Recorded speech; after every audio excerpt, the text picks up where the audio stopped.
I'm JP Khoury, and now the news. More flooding on the Mississippi. Thousands are expected to lose their homes again or have severe flood damage.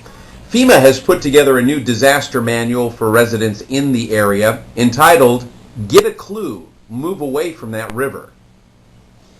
A rare hoof and mouth outbreak has affected a wild game farming operation outside of Lubbock, Texas. Farmer Wes Johnson said it has affected his wild boar and deer operation. Farmer Johnson has lost 50 female pigs and 50 male deer. So far, the loss has amounted to $100,000. More violence in Los Angeles as rival gangs went at it. The Warlords, a gang from Watts, faced off with a rival gang from Beverly Hills, the Landlords. Rents across the city are expected to go up. The Surgeon General has applied to change the name of cancer research from oncology to something else, stating, "Cancer is serious and these doctors shouldn't be on call, they need to be working full-time." He did admit, though, that full-timeology sounded a bit silly. Due to so many vague and outright misleading predictions, proponents of the so-called prophet Nostradamus are now saying that the man was a peripheral visionary. He could see into the future, but just way off to the left someplace.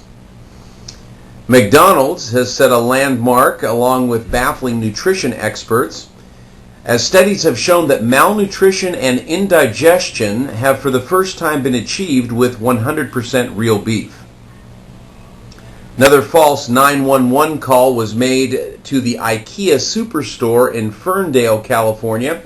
EMT officials would like to remind folks that reading out loud from an IKEA catalog can sound very much like the slurred speech of a stroke victim, and that the reason for the low rate of surviving a stroke in Sweden is that no one knows you're having one. So please, read to yourself. World War II historians are baffled by why Japanese kamikaze pilots wore helmets. A government official said probably for the same reason needles get sterilized for lethal injections.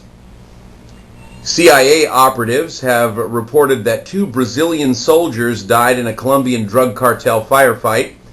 When this was reported to the White House, the response was, quote, "2 Brazilian? Man, that's a lot. They need to be more careful next time," end quote. The mayor of Emeryville, California, has put in a proposal to change the name of the city council to the Emery Board. Council members are opposing this change, and the mayor's reply is that these guys have become too calloused, and the new name, though a bit abrasive, should help smooth things out. We'll be back after these words.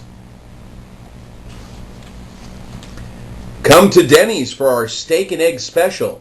It's mediocre. Do you lack energy? Are you always tired? Try the new solution. Go to bed. And now back to the news. In business news today, the car company Fiat has come out with a new feature in their automobiles, rear window heaters. The company president said, "We always have the consumer in mind as these heaters are meant to keep your hands warm when you have to get out and push." Forbes 500 has issued a report for business owners. The question was posted to the editor on how to have a small business in America. The response, open a large business and wait. In response to all the ad campaigns geared towards gamers coming to Las Vegas, anti-gambling proponent Edward Colger stated, "I don't see how anyone would think they would strike it rich at a place called the Mirage. Really, the only thing that stays in Vegas is your money." Les Schwab is changing their business plan next year.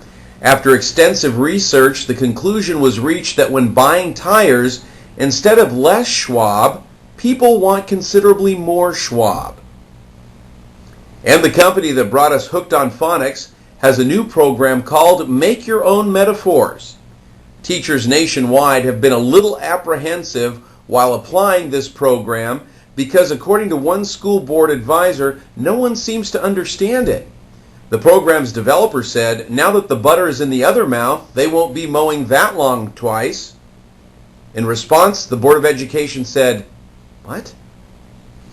And in Hollywood news, Actress Tuesday Weld was married over the weekend to Frederick March II.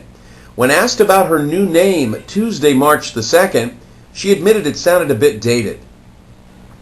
The Psychic Fair for this weekend in Brentwood has been canceled due to unforeseen circumstances. The Miss Universe pageant is under scrutiny for being fixed. Investigators claim that seems odd that every Miss Universe pageant to date has been won by contestants from the planet Earth. And the actor who played Buckwheat in The Little Rascals has joined Louis Farrakhan in the Nation of Islam. He told reporters he no longer wanted to be called Buckwheat, but now wants to be referred to as Karim of Wheat. And a new hotel has opened in France, the Paris Hilton. GM Pierre Forte said because of naming it the Paris Hilton, they had to build a shallow pool with no deep part to it. And in sports, Oakland Raider games are now scheduled to be played in San Quentin. Officials are saying that San Quentin is closer to home to most Raider fans. Crime in Alameda is expected to go down by 30%.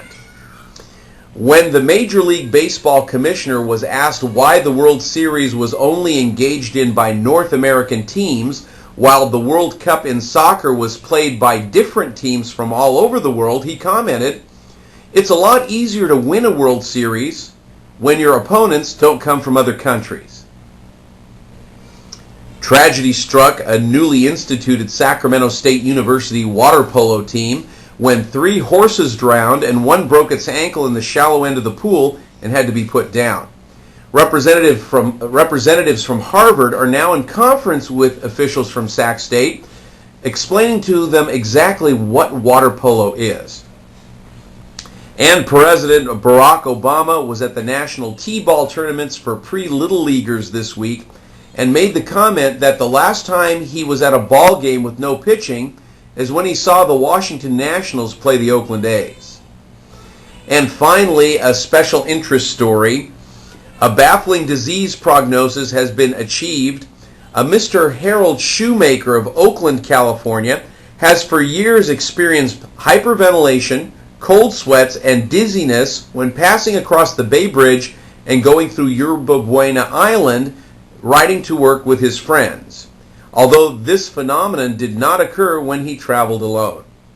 Mr. Shoemaker has been diagnosed with carpool tunnel syndrome.